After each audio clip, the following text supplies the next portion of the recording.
There is a 5-point framework anyone can follow to become a truly great dungeon master. Embrace failure, steal ideas, be flexible, focus on the players, and find your unique style. If you want to be good at something, you must first suck at it. The craft of dungeon mastering is no exception. After each session, take some time to reflect on what went wrong or didn't go as planned. This could be anything from a poorly executed encounter to a confusing plot twist that was hard for the players to understand. Identify the root causes of these issues and consider how you can address them in the future. You need to develop a growth mindset. Don't view your mistakes as personal shortcomings. Try to see them as opportunities for growth and improvement. Embrace the idea that you can learn from your failures and use them to become a better DM. Don't be afraid to experiment. Try new techniques and ideas in your game, even if they don't always work out as planned. Every great dungeon master had their first session. Don't be afraid to suck. Steal ideas. All great artists steal. Great game masters do it too. Borrow ideas from various sources. They are a valuable tool for enhancing your game. Read widely. Try to consume a variety of fiction. I try to check out novels, comics, and short stories from different genres and different authors. This will help you to develop a broader understanding of storytelling. It will also expose you to new ideas that you can incorporate in your game. Watch movies and TV shows. Visual storytelling can provide you with inspiration for locations, characters, and plotlines. Pay attention to the camera work, dialogue, and pacing to see how you can use these elements for a better experience on the table. Play other tabletop RPGs. Participating in different role-playing games, either as a player or a DM, can expose you to different systems. You can incorporate the mechanics you enjoy into your own game to make it even more fun.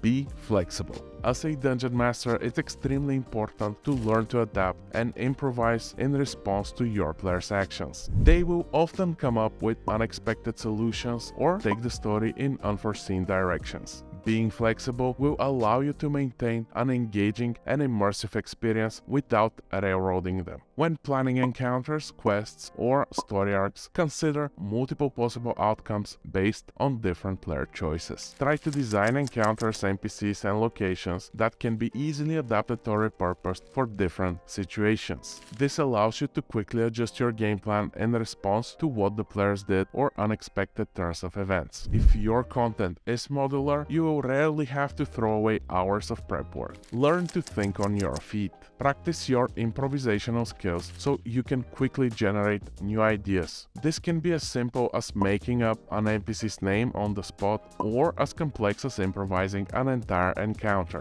Let go of control. You don't have complete control over the story, and that's why the game is fun. Writing a script and expecting your players to follow it is one of the worst sins a GM can make.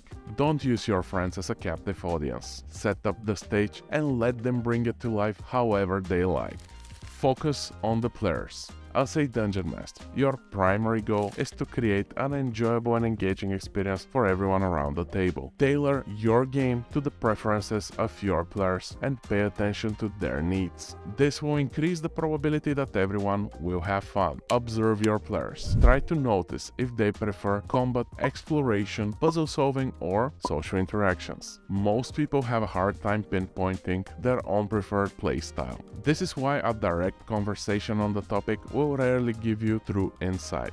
Design encounters and adventures that cater to these preferences. Ensure that each player has the opportunity to enjoy themselves at least once per session. It's a good idea to integrate the character backstories into the campaign, but you always need to focus on the players piloting the characters and what they want in the game. Allow your players to make meaningful choices that impact the story and the game world. Encourage your quieter players to participate, but don't push them too hard. Pay attention to your players' engagement during the session. If you notice they're becoming bored or restless, change the scenery as fast as you can. Switch to combat or introduce a plot twist. Find your unique style. Every dungeon master is different. Each personal style represents an intersection between your skills and what inspires you. Focus on what your personal strengths are, but don't be afraid to experiment and expand your horizons. As a DM, you probably have some quirks, but that's not a bad thing. It makes your games unique. Embrace these qualities and use them to your advantage. Learn from others. Watch live streams, listen to podcasts, and participate in games run by other DMs. This way, you can observe their techniques and approaches. Note what you dislike, take the good and avoid the bad. Matt Colville and Matt Mercer have completely different styles, even if they share a first name. Brennan Mulligan does things in a completely different way to Chris Perkins, yet all of their players are happy and plenty of viewers enjoy watching them. If you're just starting out, you can emulate the style of different DMs until you find your own, or you can just build it from scratch. As long as your players are having a good time and you're enjoying yourself,